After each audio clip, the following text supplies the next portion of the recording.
Agradecemos al Señor que nos ha dado el privilegio de haber disfrutado de los alimentos y ahora que tengamos todavía la bendición de seguir disfrutando de este otro alimento, la palabra de Dios. Así que damos gracias a las hermanas que prepararon la comida que ha nutrido nuestro organismo. Les agradecemos por el esfuerzo que hicieron de preparar esos alimentos tan saludables. Y estoy muy contento de haber conocido a algunos de ustedes mientras comíamos, que hemos tenido conversaciones por teléfono en el pasado, pero que no nos habíamos visto nunca, como mi hermanita aquí, Leonor Padilla. Ha sido un gusto con la hermana haber conversado algunas veces telefónicamente y ahora venir aquí a vernos personalmente. Ya la hermanita ya había ido hasta Shepherd a conocernos, la hermanita, ¿su nombre? Francisca. Y luego otras hermanitas que he conocido aquí de la Iglesia del Aire, le llamamos nosotros, que son esos hermanos que en casa se congregan y siguen el servicio los sábados que hacemos nosotros desde Texas cada sábado, valga la redundancia. Así que ha sido un gusto para mí conocerlos a todos, a los que no son de la Iglesia del Aire, porque están congregándose físicamente acá. Igualmente me es un gusto conocerlos y agradecido estoy con Dios de que nos permitan compartir la palabra con ustedes. Vamos a tratar este tema que lo hemos titulado «Haz que la lluvia tardía llene mi vasija». Todos nosotros aquí somos vasijas.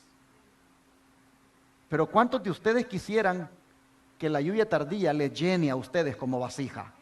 ¿De verdad? Oh, hermanos y hermanas, la lluvia tardía. ¿Qué cosa es eso? La lluvia tardía es un término que lo encontramos en la Biblia en varias ocasiones, siendo uno de ellos el que se encuentra en el libro de Joel, capítulo 2, versículo 23. Abramos la Biblia. Joel, capítulo 2, versículo 23.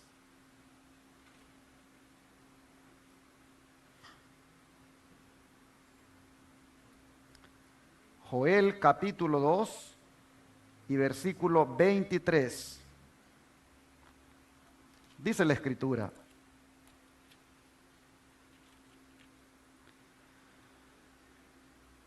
vosotros también, hijos de Sión, alegraos y gozaos en Jehová vuestro Dios, porque os ha dado la primera lluvia a su tiempo, y hará descender sobre vosotros lluvia temprana y tardía, como al principio.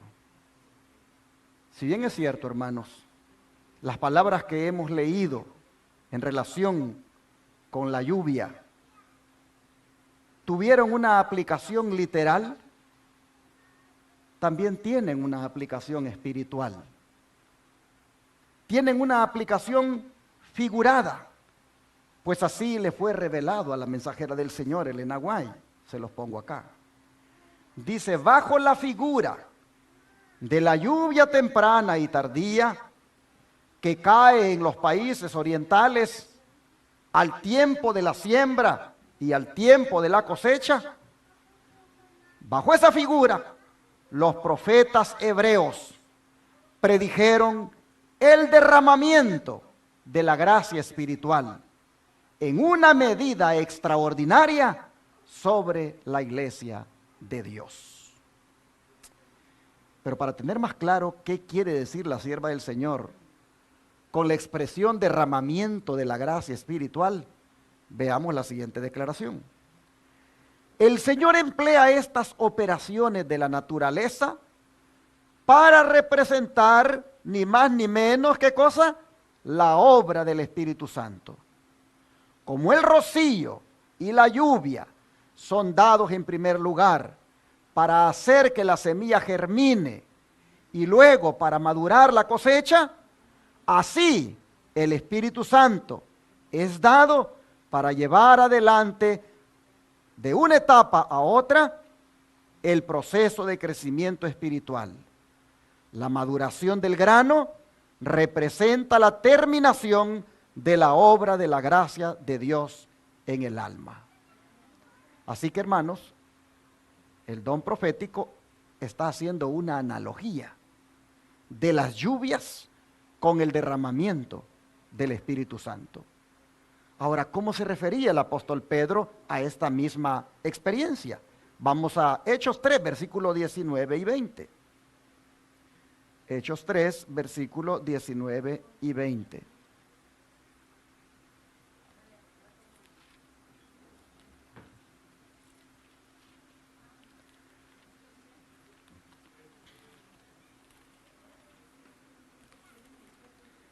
Hechos capítulo 3, versículos 19 y 20. Dice, así que arrepentíos y convertíos para que sean borrados vuestros pecados, para que vengan de la presencia del Señor tiempos de refrigerio, y Él envíe a Jesucristo que os fue antes anunciado. Interesante, hermanos. Pedro pone antes de la venida del Señor la llegada de los tiempos de ¿qué? De refrigerio. ¿Qué significan estos tiempos de refrigerio? El don de profecía nos lo aclara. Dice, cuando termine el mensaje del tercer ángel, la misericordia divina no intercederá más por los habitantes culpables de la tierra. El pueblo de Dios habrá cumplido su obra, habrá recibido la lluvia tardía, el refrigerio de la presencia del Señor, y estará preparado para la hora de prueba que le espera. Así que la lluvia tardía y el refrigerio de la presencia del Señor son la misma cosa, es decir, el derramamiento del Espíritu Santo. Pero ¿cuál es la equivalencia de esa palabra refrigerio? Vean esta otra cita. El refrigerio o poder de Dios desciende únicamente sobre aquellos que se han preparado para ello, haciendo la obra que Dios les invita a hacer, que consiste en purificarse de toda inmundicia de la carne y del espíritu y en perfeccionar su santidad en el temor de Dios. Noten que el equivalente del término refrigerio es poder de Dios. Pregunto, ¿cuántos necesitan aquí el poder de Dios? Oh, hermanos, necesitamos el poder de Dios. Y no solo lo necesitamos, sino que lo necesitaremos. ¿Para qué? Para esto, miren.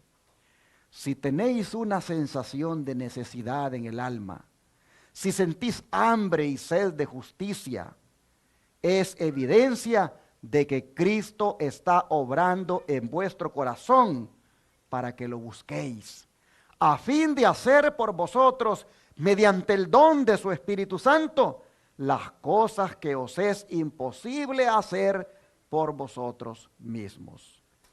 Así que, ¿para qué necesitamos nosotros el Espíritu Santo, hermanos? Para que haga por nosotros, dice, lo que nos es imposible hacer por nosotros mismos. ¿Cómo qué, por ejemplo? Leamos Juan 16, versículos 7 al 11. Juan 16, versículos 7 al 11. Y aquí la Escritura dice, Juan 16, versos 7 al 11. Dice, pero yo os digo la verdad, os conviene que yo me vaya, porque si no me fuera, el Consolador no vendría a vosotros, mas si me fuere, os lo enviaré. Y cuando Él venga, convencerá al mundo de pecado, de justicia y de juicio. De pecado por cuanto no creen en mí, de justicia por cuanto voy al Padre y no me veréis más, y de juicio por cuanto el príncipe de este mundo ha sido ya juzgado. Miren ustedes, 3 cosas hace el Espíritu Santo que nosotros no podemos hacer por nosotros mismos. Una es convencernos de pecado. Otra es convencernos de justicia y la otra es convencernos de juicio. ¿Quién te convenció a ti, hermano, de que eras un pecador? ¿Tú solito te convenciste? No. El Espíritu Santo puso en ti esa convicción de que eras pecador. ¿Quién te convenció a ti de justicia? Es decir, que necesitabas la justicia de Cristo en tu vida para que ese pecado fuera perdonado. ¿Quién te convenció después de hacerte sentir que eres pecador? ¿Quién te convenció de que necesitabas de ser justificado por la fe? Solo el Espíritu Santo. Él te convenció que necesitabas la justicia de Cristo en tu vida. ¿Y quién es el que te convence que si no quieres nada con la justicia de Cristo, finalmente entonces lo que te espera es el juicio y que tendrás que ser enjuiciado? ¿Quién es el único que te convence de que tendrás que ser enjuiciado? Solamente el Espíritu Santo. Así que esas tres cosas tú no las puedes hacer por ti mismo, de manera que el Espíritu Santo ha sido dado para que nosotros, hermanos, seamos convencidos de eso. Pero hay algo más por lo que necesitamos nosotros el Espíritu Santo, y es para poder ser libres del pecado. Mire lo que dice Romanos 7, 14 al 20. Romanos 7, 14 al 20.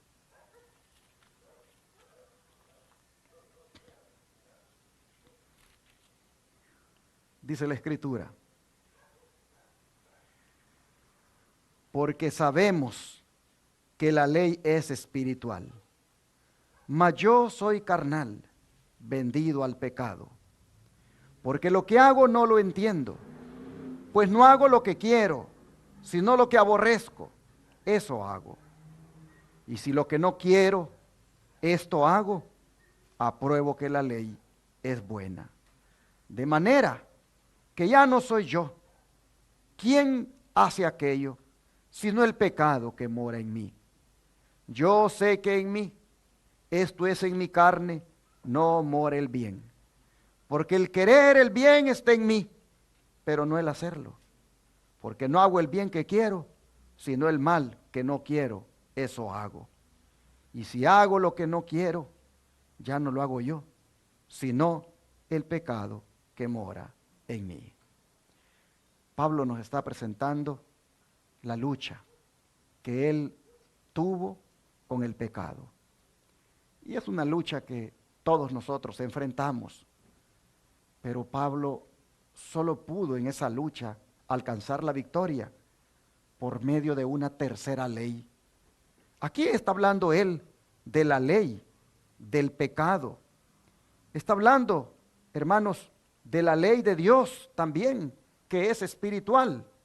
Pero él nos va a decir ahora que una tercera ley tiene que venir en su ayuda para solucionar por completo el problema de si satisfago la ley de Dios o satisfago la ley del pecado, porque ambas leyes son un conflicto en mi vida, dice Pablo. Pero la tercera ley, hermanos, aparece para ayudarle en ese problema. Y la tercera ley está aquí en Romanos 8, verso 2. Dice: porque la ley del Espíritu de vida en Cristo Jesús me ha librado de la ley del pecado y de la muerte. Así que noten ustedes, ¿para qué el Espíritu Santo es dado? Para, hermanos, liberarnos de la ley del pecado, para darnos la victoria sobre la ley del pecado. A manera de tercera ley, el Espíritu viene para librarnos de la muerte eterna. ¿Ven entonces la importancia de que el Espíritu Santo aparezca en nuestra vida, sea parte de nosotros, venga a llenarnos? Oh, mire el don de profecía. Dice que el pecado solo puede ser resistido y vencido únicamente por la poderosa intervención de la tercera persona de la divinidad, que iba a venir, dice, no con energía modificada, sino en la plenitud del poder divino. Por el Espíritu es purificado el corazón. Por el Espíritu llega a ser el creyente partícipe de la naturaleza divina. Cristo ha dado su Espíritu como poder divino para vencer todas las tendencias hacia el mal, hereditarias y cultivadas. Pregunto, ¿necesitamos el Espíritu Santo? Oh, mis hermanos, definitivamente que sí. Nadie puede vencer el pecado si no tiene al Espíritu Santo consigo. Nadie puede vencer las tendencias al mal, tanto hereditarias como cultivadas, sin el Espíritu Santo en su vida. Oh, Cristo nos da otra razón más por la que necesitamos el poder o refrigerio del Espíritu Santo. Y esta otra razón la encontramos en Juan 14, versículo 16 al 17. Juan 14, versículo 16 al 17.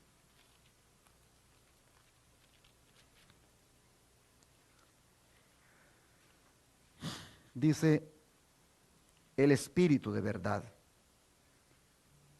Vamos a leer el de 16. Y yo rogaré al Padre, yo estaba leyendo en el 17, y yo rogaré al Padre, y os dará otro consolador, para que esté con vosotros para siempre. El Espíritu de verdad, el cual el mundo no puede recibir, porque no le ve ni le conoce, pero vosotros le conocéis, porque mora con vosotros y estará en vosotros.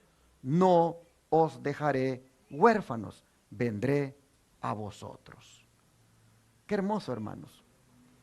Qué hermoso es saber, como decían los griegos, que nosotros tenemos un paracleto. Es decir, alguien que está a nuestro lado, alguien que ha sido llamado para venir a la par de nosotros, a darnos su ayuda en todas las aflicciones.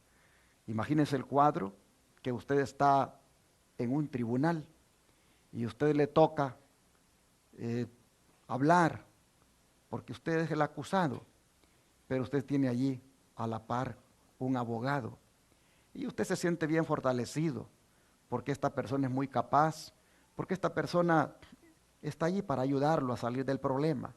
Bueno, hermanos, algo así es el Espíritu Santo con nosotros. El Espíritu Santo a manera de abogado.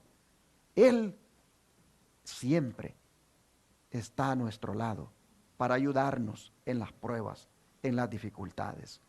Cuando usted le den de predicar la palabra de Dios, cuando le den el privilegio de cantar, siempre dígale al Espíritu Santo, quiero que estés conmigo allí a la par para que me ayudes a cantar. Quiero que estés conmigo allí a la par para que me ayudes a predicar. Cuando vaya a dar un estudio bíblico, dígale, yo quiero que vayas conmigo, yo quiero que estés a mi lado. El Señor para eso dejó el Espíritu Santo, hermanos, para que esté con nosotros siempre, para que esté con nosotros y para que esté en nosotros. Y si está en nosotros, entonces venimos, dice, a ser partícipes de la naturaleza divina, porque alguien de la deidad está en nosotros. Oh, hermanos, esto es algo hermoso. La mensajera del Señor, vea cómo lo dice, en toda ocasión y lugar, en todas las tristezas y aflicciones, cuando la perspectiva parece sombría y el futuro nos deja perplejos y nos sentimos impotentes y solos, se envía al Consolador en respuesta a la oración de fe. Las circunstancias pueden separarnos de todo amigo terrenal, pero ninguna circunstancia ni distancia puede separarnos del Consolador celestial. Donde quiera que estemos, donde quiera que vayamos, está siempre a nuestra diestra para apoyarnos, sostenernos y animarnos. Amén. Oh, hermanos, no hay que sentirnos nunca solos. Jesús dijo, no los voy a dejar huérfanos, voy a venir a ustedes en la persona del Espíritu Santo. Nadie se sienta abandonado ante la aflicción, ante la prueba. Usted puede pasar por alguna situación difícil en su vida. De repente se puede sentir vacío, se puede sentir solo, se puede sentir triste, pero no se le olvide que a la par suya está el Espíritu Santo para darle consuelo, para darle ánimo. Nunca se sienta desamparado ni abandonado, porque la tercera persona de la deidad está aquí a su lado. Oh, hermanos, Habiendo mostrado hasta aquí las razones por las que necesitamos el refrigerio o poder del Espíritu Santo, cabe preguntarnos, ¿y ya lo recibimos? ¿Ya recibimos el Espíritu Santo en su primera fase? Es decir, como lluvia temprana.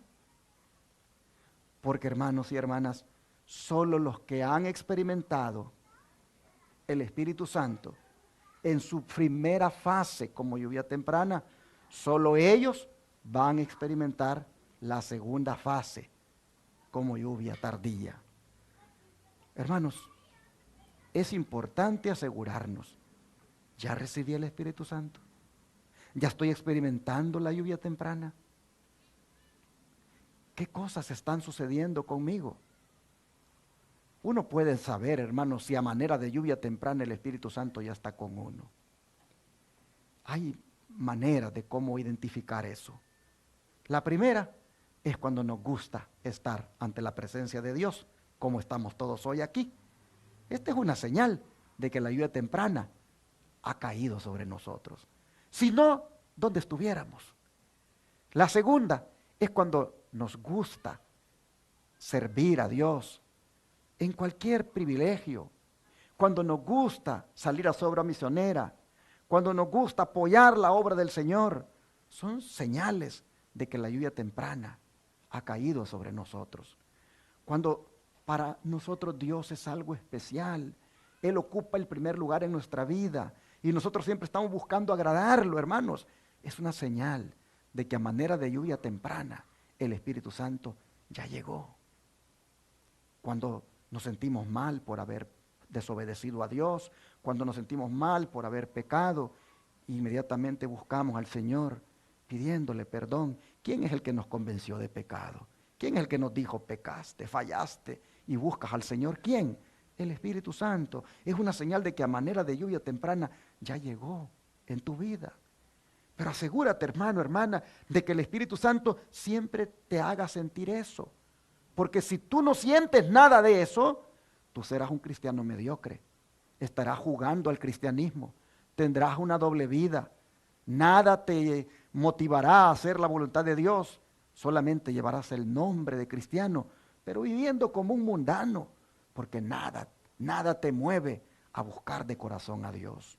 Es importante asegurarnos que a manera de lluvia temprana, el Espíritu Santo ya está en nosotros para que así podamos participar de la lluvia tardía. El Espíritu Santo, sigue diciendo el don de profecía, para nosotros las bendiciones recibidas bajo la lluvia temprana son necesarias ¿hasta dónde? Hasta el fin. Sin embargo, dice, ellas solas no serán suficientes. La gracia divina es necesaria al comienzo, a cada paso de nuestro avance, y solo ella puede completar la obra. Podemos estar seguros de que cuando el Espíritu Santo sea derramado, los que no recibieron y apreciaron la lluvia temprana, no verán ni entenderán el valor de la lluvia tardía. Cuán importante, hermanos, es orar por esto. Pedir al Señor que el Espíritu Santo siempre esté en nosotros. Cuán importante es que nosotros vivamos siempre, hermanos, a cuentas con el Señor, para que el Espíritu Santo no deje de guiarnos. Porque así como comienza el caminar de la vida cristiana con el Espíritu Santo, se debe mantener con el Espíritu Santo y terminarla con el Espíritu Santo. No podemos nunca separarnos del Espíritu Santo. El día que nos bautizamos, ese día se invocó el nombre del Padre, el nombre del Hijo y del Espíritu Santo. Y desde ese día hicimos un compromiso de dejarnos guiar siempre por el Espíritu Santo. Y desde ese día del bautismo hasta hoy, hermanos, nosotros deberíamos haber estado experimentando la presencia del Espíritu Santo a manera de lluvia temprana. No podemos estar pensando saltarnos a la segunda lluvia sin haber experimentado la primera. Así que sería bueno preguntarnos en esta hora, ¿cómo está nuestra vida espiritual? ¿Cómo está en este momento nuestra vida? ¿Está rebosante? ¿Está seca? ¿Está toda tibia? ¿Está como un árbol que no tiene hojas, que no tiene vida, que no tiene gozo? ¿No hay pasión por Jesús? Hermanos, si estuviera así, entonces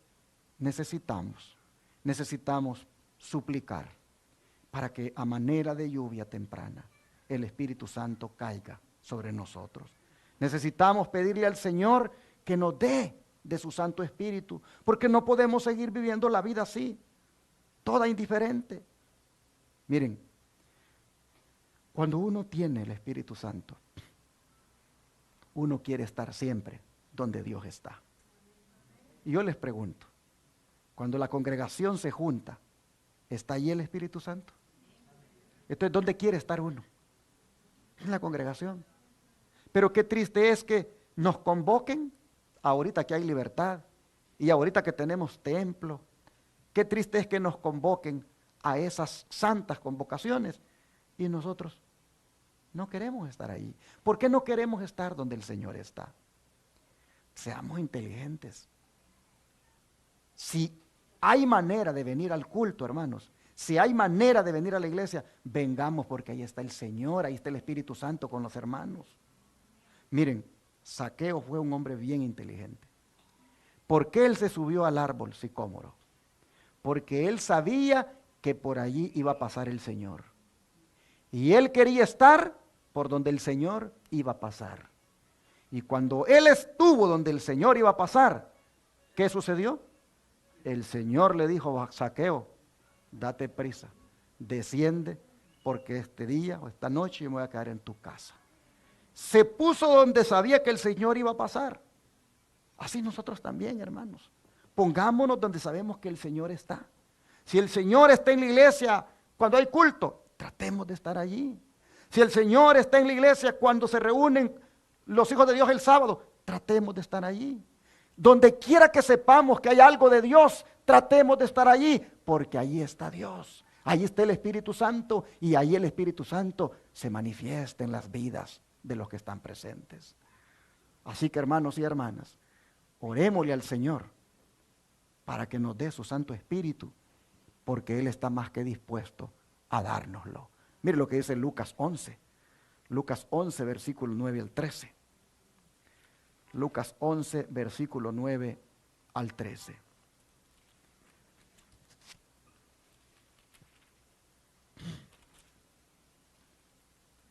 Dice la palabra.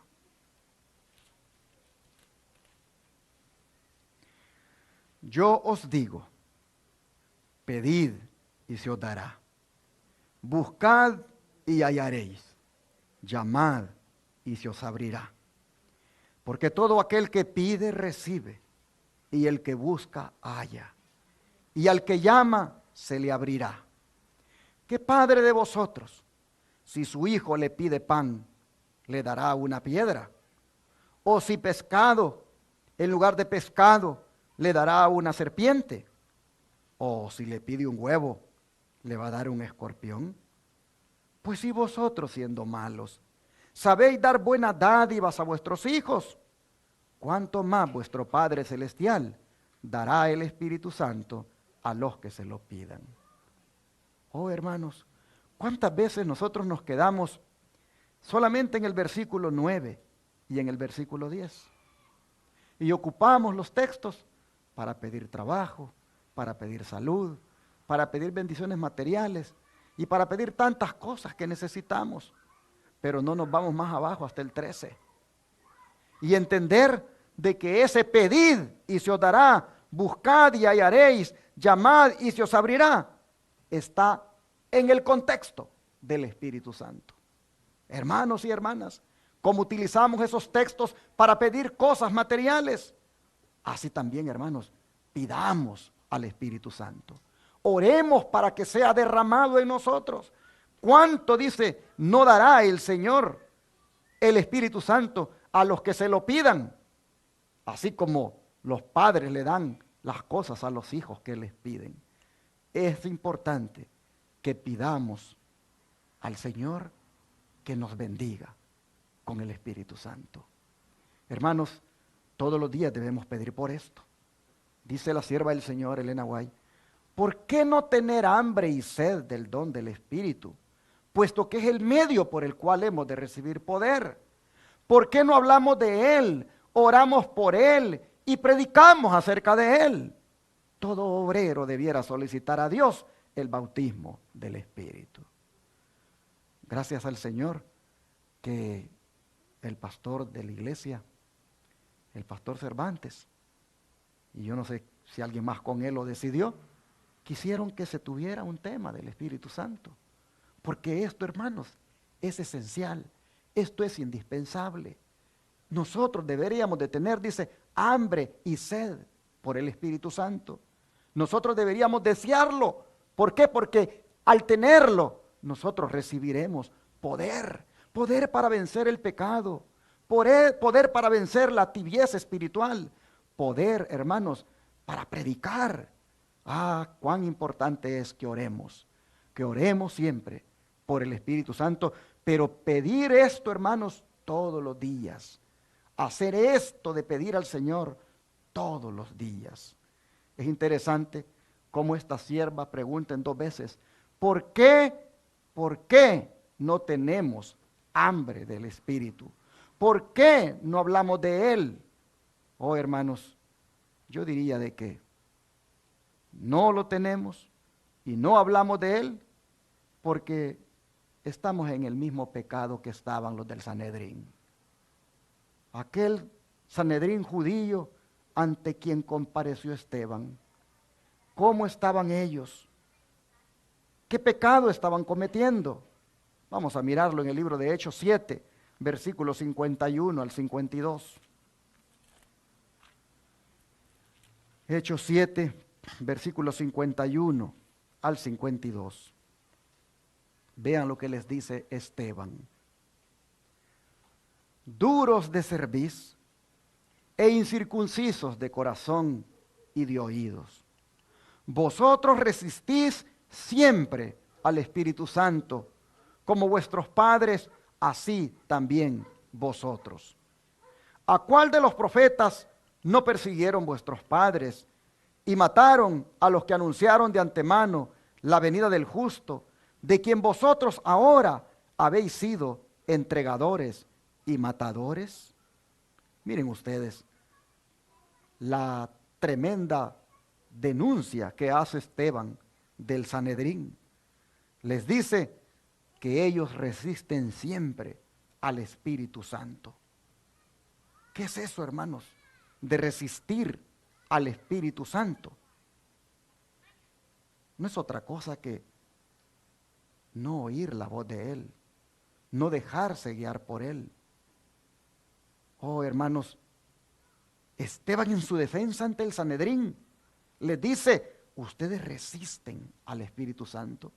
Miren qué cosas, no eran los gentiles los que resistían al Espíritu Santo, sino los depositarios de la verdad. Ellos se resistían, los líderes religiosos se resistían al Espíritu Santo. Por ejemplo, ellos no podían aceptar que el Espíritu Santo usara a un diácono como Esteban para proclamar la verdad. El celo por su organización religiosa no los dejaba reconocer que el Espíritu Santo es soberano y que Él usa a quien Él quiere. Oh, hermanos, ¿por qué tenían a Esteban allí? ¿Por qué estaban listos para matarlo? Porque no resistían que ese hombre, que no era ningún teólogo, que no era ninguno de los de la élite, del liderazgo de la iglesia, ese hombre tuviera poder para predicar. Ellos no lo resistían. ¿Pero por qué lo hacían? Por 3 razones, dice Esteban. Número 1, porque eran duros de cerviz, eran incircuncisos de corazón y eran incircuncisos de oídos. ¿Qué significa esto? Que eran orgullosos, que eran incapaces de doblar la cabeza y humillarse. Pensaban, como algunos líderes del Israel moderno de hoy, de que solo ellos tenían la razón y que solo lo que se hiciera a través de los canales regulares de la conferencia tenía la aprobación de Dios. Prácticamente, hermanos, eran carnales en su corazón y oídos, es decir, en sus razonamientos y en solo a quien ellos querían escuchar. ¿Y por qué los comparo a ellos con el Israel moderno? Porque resulta, hermanos, que los líderes del Israel moderno eso mismo han hecho en la historia. Por ejemplo, en 1888 y 1901, mire lo que se dice del Israel moderno, de su liderazgo en relación al Espíritu Santo. Dice, la falta de voluntad para renunciar a opiniones preconcebidas y aceptar esta verdad fue la principal base de la oposición manifestada en Minneapolis contra el mensaje del Señor, expuesto por los hermanos Waggoner y Jones. Suscitando esa oposición, Satanás tuvo éxito en impedir que fluyera hacia nuestros hermanos en gran medida el poder especial del Espíritu Santo que Dios anhelaba impartirles. El enemigo les impidió que obtuvieran esa eficiencia que pudiera haber sido suya para llevar la verdad al mundo, tal como los apóstoles la proclamaron después del día de Pentecostés. Fue resistida la luz que ha de alumbrar a toda la tierra con su gloria y en gran medida ha sido mantenida lejos del mundo por el proceder de nuestros propios hermanos. Mensajes Selectos, tomo 1, página 276. En otras palabras, mis hermanos, la lluvia tardía se pudo haber derramado en 1888.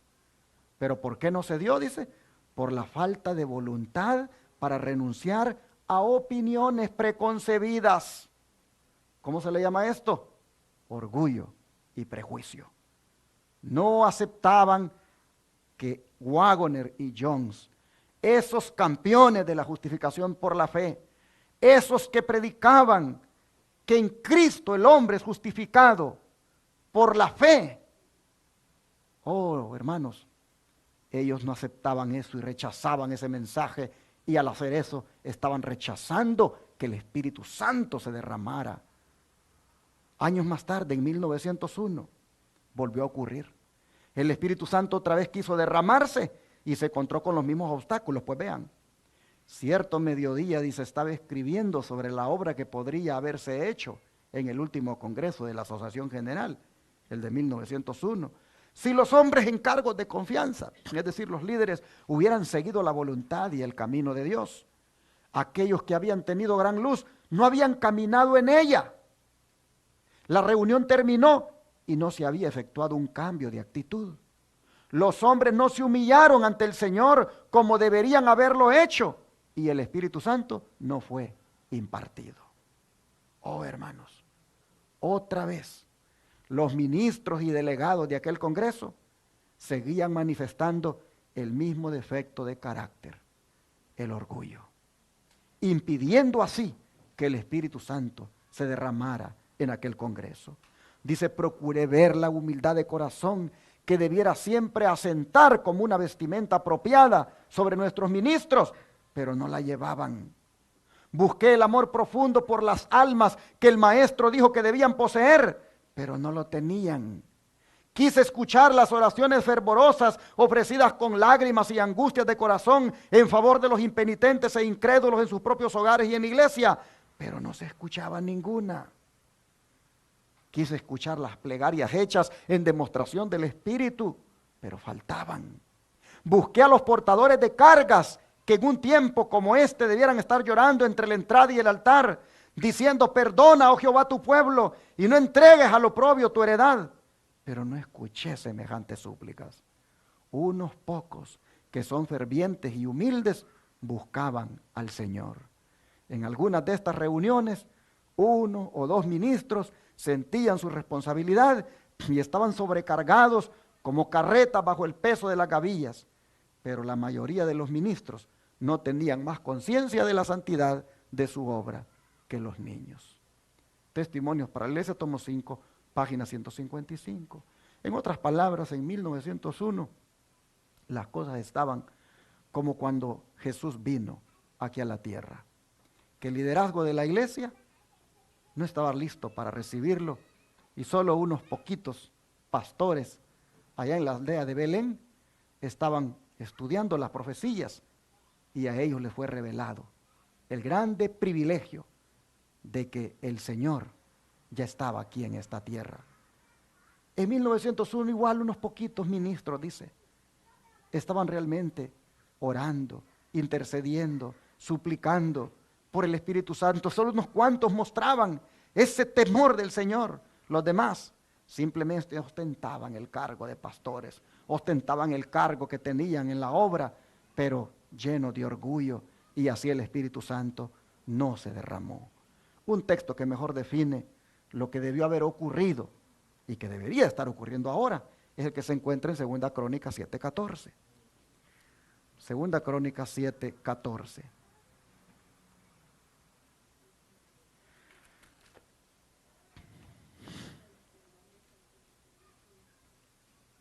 Libro de 2 Crónicas, capítulo 7, versículo 14.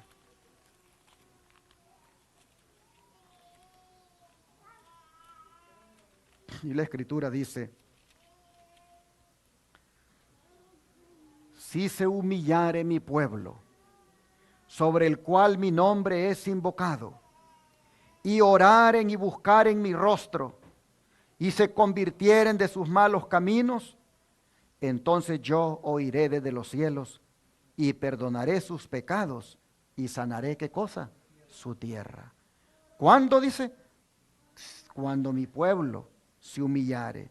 Si mi pueblo se humillare. Aquí, hermanos, se está hablando de humillación, está hablando de confesión, está hablando de arrepentimiento.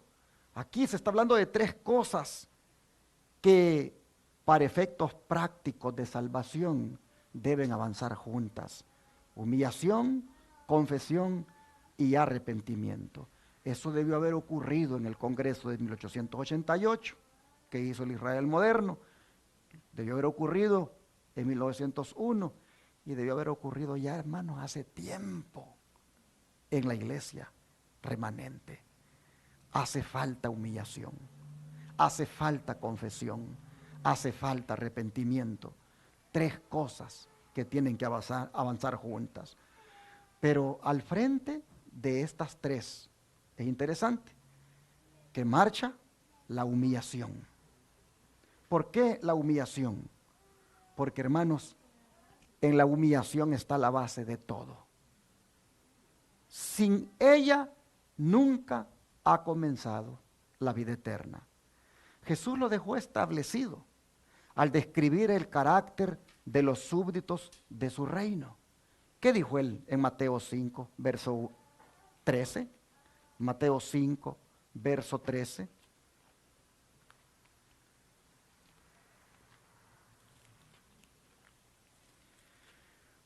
Dice el Señor: vosotros sois la sal de la tierra. Pero si la sal se desvaneciere, ¿con qué será salada? No sirve más para nada, sino para ser echada fuera y hollada por los hombres.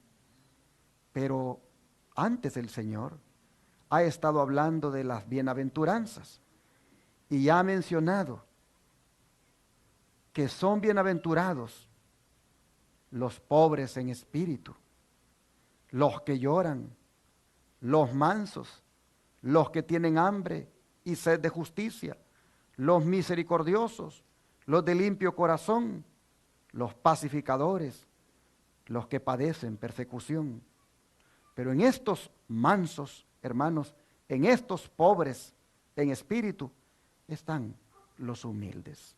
Así que los súbditos de su reino deben, hermanos, ser humildes.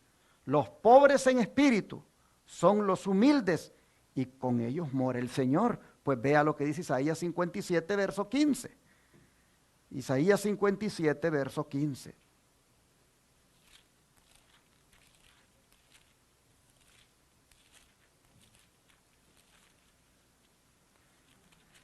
Dice la Escritura: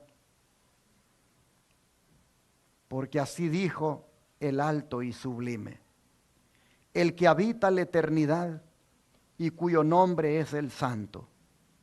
Yo habito en la altura y la santidad, y con el quebrantado y humilde de espíritu, para hacer vivir el espíritu de los humildes y para vivificar el corazón de los quebrantados. A ver, hermanos y hermanas, ¿con quién dice que habita el Señor? Con el quebrantado y humilde de espíritu. Humilde de espíritu. Una persona humilde de espíritu es aquella que reconoce que es pecadora, reconoce que es pecador. Una persona humilde de espíritu es una persona que depende del Señor y no puede hacer nada sin el Señor. Para todo se somete al Señor. Para todo busca al Señor, busca la dirección del Señor. Esa es una persona humilde de espíritu. Pero la humildad, hermanos, también es reconocer cuando estamos equivocados. En otras palabras, es admitir el error. El hombre natural le encuentra muy difícil hacer eso. El hombre natural le cuesta dar ese paso y Satanás lo atiza constantemente con la obsesión de que permanezca erguido, con la obsesión de que no agache la cabeza, porque él sabe, el diablo sabe, que una vez efectuada la humillación, tiene en gran medida perdida la guerra. ¿Por qué? Porque los humildes son los que van a ser y son justificados por la fe, y Dios los ha hecho humildes. Satanás no quiere que nosotros seamos humildes en el sentido de ceder. A él le gusta que estemos siempre en guerra, que estemos siempre con el orgullo elevado, que estemos siempre en contiendas, en rivalidades, en peleas, en divisiones. Cuando si entramos por el camino de la humildad, oh hermanos, allí alcanzamos la justicia de Cristo. Dice el don de profecía. ¿Qué es la justificación por la fe? Es la obra de Dios que abate en el polvo la gloria del hombre y hace por el hombre lo que éste no puede hacer por sí mismo. Miren ustedes, humildad. Humildad, hermanos, es lo que necesitamos. Y la justificación por la fe, hermanos, se encarga de eso. De manera que este día, yo quisiera, hermanos, animarles para que nos preparemos para recibir la lluvia tardía. Y la mejor forma de prepararnos para recibir la lluvia tardía es permitir que la obra de Dios abata en el polvo nuestra gloria, nuestro orgullo. Hay mucha gloria en nosotros, hay mucha gloria en nosotros, hay mucha gloria humana, y esto nos está llevando a la altivez. Y de seguir así, hermanos, la lluvia tardía no va a caer, porque esa lluvia hace humilde al que la recibe. Vean ustedes, al buscar a Dios para que nos conceda el Espíritu Santo, Él producirá en nosotros mansedumbre, humildad de mente y una consciente dependencia de Dios con respecto a la lluvia tardía que trae perfección.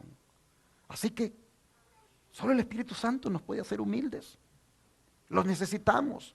Sigue diciendo, vi que nadie podía participar del refrigerio a menos que venciera todas las tentaciones y triunfara contra el orgullo, el egoísmo, el amor al mundo y toda palabra y obra mala.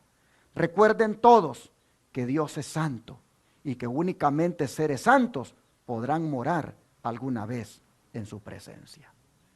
No podremos participar del refrigerio, es decir, de la lluvia tardía, si la temprana no está haciendo efecto en nosotros. Yo creo que aquí es oportuno, en esta hora, leer las palabras del profeta Zacarías, las que se encuentran en el capítulo 10, versículo 1. Zacarías, capítulo 10, verso 1.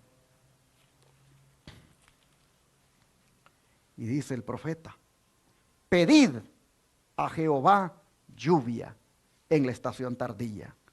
Jehová hará relámpagos y os dará lluvia abundante y hierba verde en el campo a cada uno. A ver, hermanos, ¿a cuántos dice que les va a dar? A cada uno. Oh, si hay un lugar idóneo para pedir esto, es en una reunión como esta. Si hay un lugar, pero perfecto, para pedir que la lluvia en su estación tardía se derrame y que cada uno reciba esa bendición del Espíritu Santo, si hay un lugar para hacer eso, es este y en este momento. El don de profecía dice, en cada reunión a la que asistamos, nuestras oraciones deben ascender, pidiendo que en ese mismo momento Dios imparta calor y rocío a nuestras almas. Mientras le pidamos al Espíritu Santo, este obrará en nosotros mansedumbre, humildad y una consciente dependencia de Dios a fin de recibir la plenitud de la lluvia tardía. Fíjense ustedes, en cada reunión a la que asistamos debemos pedir la bendición del Espíritu Santo. Hermanos y hermanas, aquí estamos en una convocación santa, en un día santo. ¿No creen que deberíamos de orar por el Espíritu Santo? ¿No creen que deberíamos de orar porque el Espíritu Santo se derrame en nuestra vida para que nos haga humildes, mansos, dependientes de Dios? Hermanos, cada uno de nosotros aquí es como un recipiente, listo para ser llenado. Si usted llega a un culto los miércoles, vaya como recipiente listo para ser llenado. Si usted va a un día de culto entre semana, vaya como recipiente listo para ser llenado. Cuando salga de su casa, véngase como vasija lista para ser llenada. El don de profecía, mire lo que dice. No necesitamos preocuparnos por la lluvia tardía. Todo lo que debemos hacer es mantener limpio el recipiente y ponerlo hacia arriba, listo para recibir la lluvia celestial y perseverar en oración. Haz que la lluvia tardía llene mi vasija. Por eso titulé así esta reflexión. Haz que la lluvia tardía llene mi vasija. Que la luz del ángel glorioso que se une con el tercer ángel brille en mí. Dame una parte en la obra. Déjame proclamar el mensaje. Permíteme ser colaborador de Jesucristo. Al buscar así a Dios, permítanme decirles que Él está permanentemente preparándolos y dándoles su gracia. Alza tus ojos, página 281. Pero me quedo con esta parte que está en amarillo. Todo lo que debemos hacer es mantener limpio el recipiente y ponerlo hacia arriba. Cuando usted necesita agua y sabe que viene la tormenta, inmediatamente pone allí sus vasijas, sus barriles, lo que sea, los pone boca abajo. No, ¿verdad? Los pone boca arriba para que se le llenen del agua lluvia.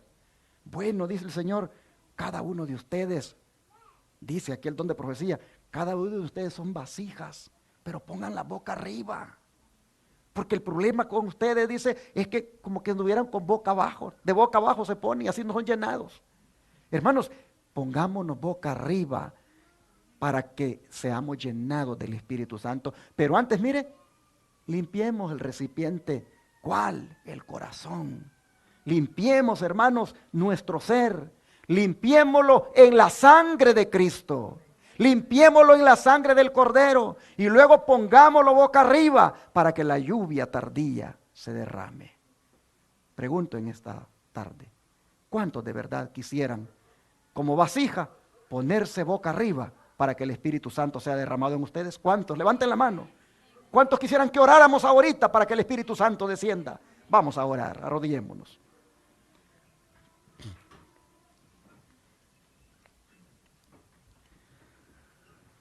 Padre Santo y bueno, estamos aquí suplicándote que como vasijas, primero nos limpies con tu sangre preciosa y luego nos llenes con tu Santo Espíritu. Señor, te damos gracias, porque lo único que tú quieres es darnos lluvia de bendición. Lo único que tú quieres es derramar tu espíritu en nosotros. Y nosotros todo este tiempo, como vasijas, no hemos estado boca arriba, listos para ser llenados, sino que hemos estado, Señor, boca abajo, en el sentido de con problemas, con divisiones, con orgullo, pecando. Oh Señor, perdónanos por no haber estado listos hasta ahora, por haber estado tú queriendo derramar tu espíritu y nosotros simplemente indiferentes.